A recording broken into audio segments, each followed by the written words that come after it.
Assalamualaikum warahmatullahi wabarakatuh. Perkenalkan, saya Muhammad Prodi IPS kelas A semester 5. Di sini saya akan mewawancari seorang pegiat sejarah, yakni nama akrabnya atau nama panggungnya itu Mas Aang. Beliau lulusan S1 memang di IAIN Madura dan sekarang menempuh S2 di UI Malik. Pada malam hari ini saya akan mewawancari tentang seputar sejarah dunia, yang mana terlebih fokus pada revolusi Cina. Perlu kita ketahui banyak kejadian-kejadian ataupun sejarah mencatat gitu kan. Cina mulai dari dulu memang sampai sekarang pun sudah pengaruhnya sangat besar gitu kan, khususnya di Indonesia. Apalagi banyak memang keturunan Cina yang ada di Indonesia pada saat ini gitu kan. Banyak kita temukan. Nah, untuk lebih singkatnya waktu, mungkin saya langsung akan menanyakan terhadap pegiat sejarah Mas Aang itu sendiri, bagaimana sih latar belakang gitu, latar belakang kok bisa ada revolusi Cina? Yang latar belakangi revolusi Cina itu kita tahu ya, bahwasanya memang Eropa itu adalah memiliki mental kolonial, artinya untuk menjajah, punya sifat-sifat kolonialisme, tapi biasanya melalui perdagangan dan ekonomi. Nah, tidak berhenti di situ, biasanya pedagang-pedagang dari Eropa itu ingin menanamkan suatu ideologi pada suatu negara. Lebih-lebih dalam catatan sejarah itu di Asia, khususnya di Cina, itu terjadi pada akhir abad 19. Bagaimana paham-paham nasionalisme dan demokrasi itu sudah ingin mulai ditanamkan oleh pedagang-pedagang barat terhadap negara di kawasan Asia, khususnya pada Cina. Kita tahu Cina itu memiliki sistem pemerintahan yang feodal ataupun monarki. Kan tetapi pedagang itu untuk masuk pada suatu negara sangat susah apabila memasuki suatu negara itu memiliki sistem monarki ataupun feodal, karena keputusan tertingginya itu adalah ada di kerajaan. Bagaimana raja itu, sabda raja itu menjadi undang-undang resmi ataupun yang instruksi yang patut dijalani dalam kehidupan suatu negara. Nah, di Cina sendiri itu terjadi revolusi, melatar belakangi itu awalnya adalah karena pedagang dari lebih-lebih dari Prancis, dan tapi yang terkenal itu adalah dari Inggris. Dia yang masuk ke Cina itu dari Inggris, yang menjual rempah-rempah. Akan tetapi pernah mendapat suatu peringatan dari dinasti ketika itu, dinasti Qing kalau nggak salah, itu karena akan terjadi sesuatu yang berbahaya ketika hal itu diperjualbelikan. Karena rempah-rempah sendiri di Cina itu kan kita tahu menjadi para petani itu menanam rempah-rempah. Jadi kalau didatengin orang luar, maka khawatir para petani itu akan dijajah ataupun pertaniannya bergantung pada pendatang tadi, yaitu pedagang-pedagang dari Eropa, lebih-lebih dari Inggris. Berarti ya, memang faktornya itu dari eksternal berarti ya. Dari eksternal yang ingin menjajah masyarakat ataupun pemerintahan dari Cina tersebut. Setelah itu coba Mas Aang mungkin berikan kronologi singkatnya saja gitu kan. Seperti apa sih revolusi Cina itu setelah memang faktornya, kalau memang itu dari eksternal gitu kan, dari pihak luar Cina, itu mungkin kronologinya seperti apa? Kronologi singkatnya lah. biasanya pedagang itu menggunakan sistem penghasutan dari kepada apa penghasutan yang dimasukkan pada rakyat untuk memberontak dinasti ataupun kekuasaan yang sah di satu negara, sehingga pedagang tadi itu sempat menghasut gaji untuk melakukan pemberontakan atau revolusioner dengan berbagai dalih seperti korupsi ataupun acuh tak acuhnya suatu dinasti, itu lebih-lebih di Cina, sehingga ketika itu terjadi massa yang lumayan besar untuk meruntuhkan dinasti Qi. Itu yang kemudian menjadi awal mula revolusioner itu sekitar abad 19 ya, 19 akhir latar belakangnya, tapi berlanjut pada 1911 sampai 1912 itu terjadi perang namanya perang Manchu, perang Manchu 1 dan perang Manchu 2. Itu yang kemudian Cina itu dijadikan suatu pemerintahan yang demokrasi ataupun republik, sifatnya republik, tidak lagi menggunakan kedinastian atau kekaisaran ataupun kerajaan yang menggunakan sistem monarki. Nah, ini adalah hasutan dari para pedagang yang dari luar berarti. Pedagang yang dari luar, dari Eropa tadi seperti Inggris, memang untuk mengobok-obok satu negara supaya ekonominya itu dikuasai. Berarti memang dicuci otaknya lah, semacam dicuci otak untuk memberontak gitu kan. Untuk memberontak. Dengan dalih tadi, pertama itu adalah rajanya itu adalah korupsi. Kemudian yang kedua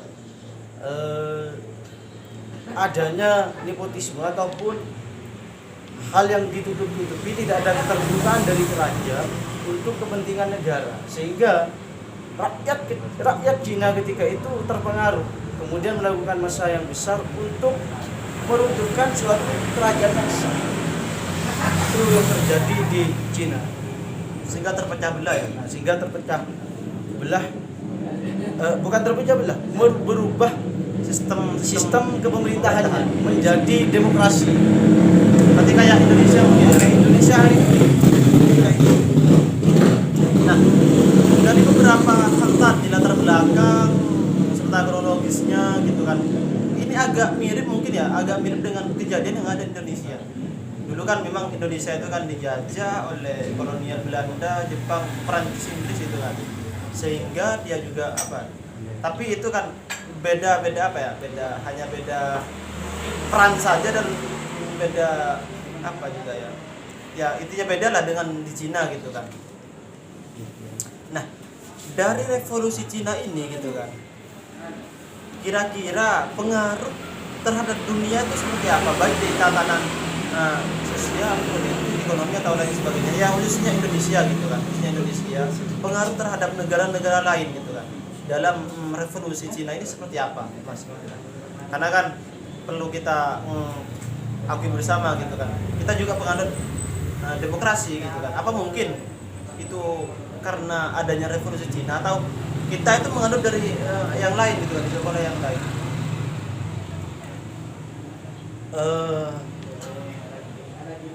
Cina itu sebenarnya setelah dinasti Qing itu ada namanya dinasti Manchu. Tetapi tadi itu terjadi peperangan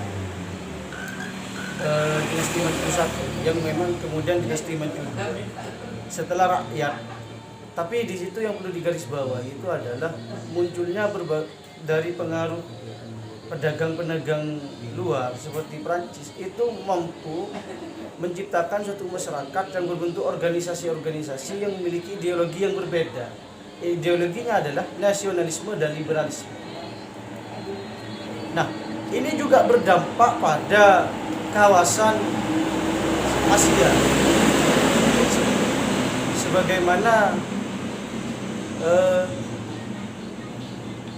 selalu terjadi percekcokan antara paham komunisme dan liberalisme dalam sisi politis. Kan Cina kan memang awalnya monarki, kemudian karena berbagai massa organisasi yang dipengaruhi oleh pedagang tadi kemudian melahirkan republik dan demokrasi. Nah, ini yang menjadi wajah di Asia untuk kemudian melakukan seperti di Indonesia.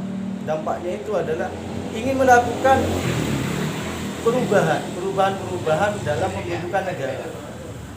Seperti dulu kan negara Indonesia itu memiliki beberapa kerajaan-kerajaan yang terpecah dari peninggalan-peninggalan nenek moyang. Lah kemudian habis berhasil mengusir kerajaan Belanda, itu kita memiliki apa istilahnya, konsep para pendiri negara itu untuk mendesain suatu negara ingin dijadikan republik. Makanya dulu Indonesia menjadi Republik Indonesia Serikat pada RIS pada awal kemerdekaan itu sekitar 1945 sampai 19 berapa itu ya. Nah, itu yang kemudian memang salah satu dampak yang terlihat atau dirasakan dari revolusi Cina tadi. Oh, itu dari sistem pemerintahan gitu. Kalau dari sistem mungkin sistem ekonomi atau dari sistem ekonomi dan sosial karena sangat berbeda. Ketika satu negara itu sistem ekonominya biasanya bergantung kepada sistem negaranya. Sistem ekonomi pada suatu negara itu pasti tergantung pada sistem politis. Artinya kekuasaan yang digunakan ketika monarki itu pasti pola ekonominya itu adalah pola putih tadi. Jadi tidak ada hak kepemilikan oleh rakyat, semuanya adalah milik raja. Akan tetapi di Indonesia karena di sini adalah Republik Indonesia Serikat pada masa itu, maka hak tanah itu sudah dikembalikan ke rakyat sehingga muncullah suatu sertifikat. Nah, dari sertifikat ini cuma ditarik pajak, namanya itu adalah pajak tanah. Dan kemudian bisa dikelola oleh berbagai daerah yang kemudian menjadi retribusi. Itu pajak yang otonomi yang dikelola oleh daerah memiliki kewenangan tersendiri dalam mengelola ekonomi tadi. Dan kemudian dalam itu secara sistem dan secara tradisional sangat berpengaruh pada pasar. Di situ ada pasar bebas. Artinya pasar bebas itu di mana masyarakat itu sudah mulai berdagang itu tanpa adanya tekanan-tekanan ikut campur dari pemerintahan. Kalau sebelumnya masyarakat ketika ingin memasuki pada sistem monarki, pada suatu pasar, maka harus mengikuti pola atau perundang-undangan yang dimiliki oleh kerajaan. Akan tetapi ketika ekonomi sudah tidak lagi ada sedikit kebebasan, artinya transaksi dalam ekonomi itu sudah dipasrahkan pada pelaku, baik secara individu atau dua orang yang melakukan transaksi ekonomi. Nah, itu. Berarti untungnya ada revolusi Cina gitu kan. Dan itu dari segi ekonomi. Dan dari segi sosial, Indonesia mulai berani memunculkan dari dampak revolusi Cina tadi. Indonesia itu sudah mulai berani memunculkan sebuah organisasi masyarakat. Dulu kita tidak pernah mengenal istilah organisasi, perkumpulan yang disebut dengan organisasi. Bedanya perkumpulan biasa dengan organisasi itu, kalau organisasi kan biasanya tidak pernah lepas dari ideologi. Nah, itu. Kalau perkumpulan biasa itu tidak memiliki ideologi, jadi hanya berkumpul saja, bukan perbedaan sederhana. Nah, dari dampak revolusi Cina yang kemudian dipengaruhi oleh Inggris itu memberikan dampak terhadap Indonesia. Masyarakat Indonesia itu sudah mulai berani dengan organisasi masyarakat. Itu terjadi pada perang kemerdekaan, seperti kita tahu ada Muhammadiyah, ada Nahdlatul Ulama, yang itu semuanya adalah lahir ketika perang merdeka. Atau PKI juga masuk mungkin ya? PKI itu juga muncul atau dampak dari revolusi Cina.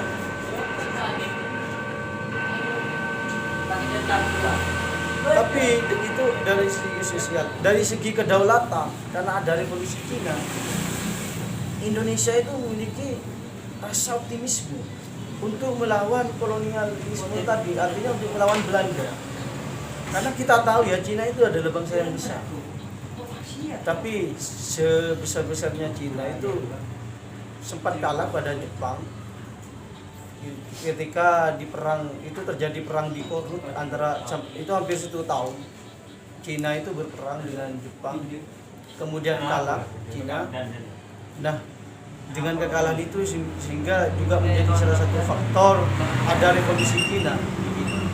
Nah, dampak dari revolusi Cina ini ternyata terhadap masyarakat Indonesia itu memiliki menanamkan rasa optimisme untuk mengusir Belanda. Bayangkan, Indonesia itu dari sisi peralatan alutsista peperangan yang dikenal dalam sejarah itu hanya memburu kucing. Seandainya ada orang mau merdeka ketika itu ya hanya lelucon saja. Bagaimana mungkin kita akan melawan suatu negara besar seperti kerajaan Belanda yang memiliki senjata yang sudah bersifat elektrik seperti pesawat tempur, tank.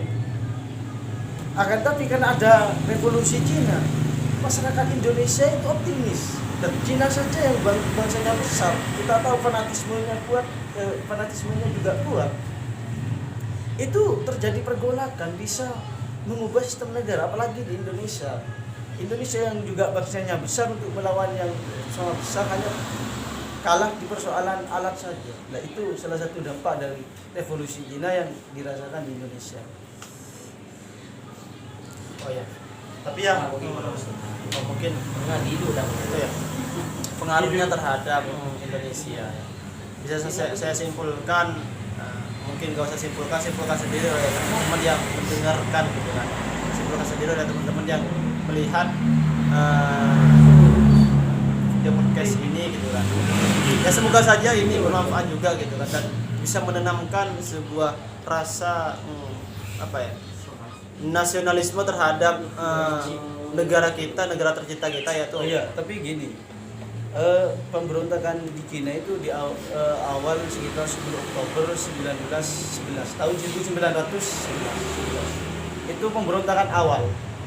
Itu terjadi pemberontakan yang sangat dahsyat sehingga mengangkat emosi masyarakat Cina itu untuk melakukan revolusioner. Itu biasanya tercatat dalam sejarah 10 Oktober 1911. Mungkin juga termasuk pada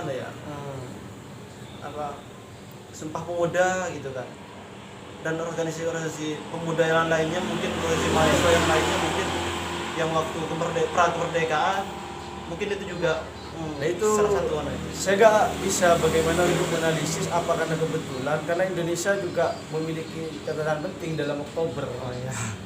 Sama-sama Oktober ya, sama-sama Oktober. 22 Oktober itu ada resolusi jihad, dan 10 Oktober itu ada apa kalau di Indonesia itu? Awal dari pemikiran untuk berontak terhadap kolonial hingga menghasilkan 10 November itu saya nggak tahu apakah memang kebetulan, tapi kan tahunnya yang beda. Mungkin Oktober ini sakral mungkin ya, bisa jadi. Karena dalam sejarah revolusi Cina itu awal pemberontakan itu 10 Oktober 1911 itu dipimpin oleh Li Huanyung. Sulit ya bacanya, sulit karena ini bahasa Mandarin. Nah itu sekilas ya, kemudian ada lebih dalamnya itu banyak buku-buku tentang revolusi Cina. Tapi yang jelas semua negara itu memiliki sejarah revolusinya sendiri, seperti revolusi Prancis, dan Indonesia juga sempat mengalami sejarah revolusi dari kolonial, larinya dari kolonial atau mengusirnya kolonial sehingga Bapak Soekarno disebut revolusioner. Tapi ini mungkin ya, yang Cina ini mungkin salah satu sejarah yang memang pengaruhnya sangat berdampak terhadap negara-negara, khususnya Indonesia mungkin ya. Tapi dari pasca revolusi pemerintah Cina itu mulai sadar mengelola bahwasanya ini adalah skenario atau memang strategi atau rencana atau wacana yang sudah dilakukan oleh Barat. Jadi Eropa, karena Eropa kita tahu kan Eropa menjadi kecermerlangan sejak Perang Dunia Kedua. Nah, sehingga mau menguasai Cina nggak sadar, baru nanti muncul lagi pada 1949 itu ada Mao Zedong. Kemudian Cina itu belajar dari masa lalunya dan akhirnya kembali lagi muncul menghasilkan satu ideologi baru yang disebut dengan komunisme tadi. Sehingga liberalisme yang ditanamkan oleh Barat terhadap Cina itu sudah mulai dikikis perlahan, sehingga mungkin komunisme, tapi tetap menggunakan sistem Republik Rakyat Cina. Jadi dikembalikan pada rakyat, tapi menggunakan sistem negara pemerintahan komunisme. Kan ada perbedaan antara liberalisme dan komunisme dari sisi pemerintahan dan politik. Biasanya kalau liberalisme itu kan memiliki suatu konsep yang namanya demokrasi, tapi kalau komunisme itu memiliki satu konsep di mana rakyat adalah kuasa tertinggi dari suatu pemerintahan negara, sehingga tidak ada strata sosial. Ya, beda ya dengan yang dibangun oleh liberalisme tadi. Ya teman-teman mungkin ini saja diskusi pada malam hari ini dengan Mas Aang gitu kan. Ya, Mas Aang selaku pegiat sejarah gitu kan, pegiat sejarah. Ya, mungkin ini saja dari saya. Wassalamualaikum warahmatullahi wabarakatuh. Waalaikumsalam.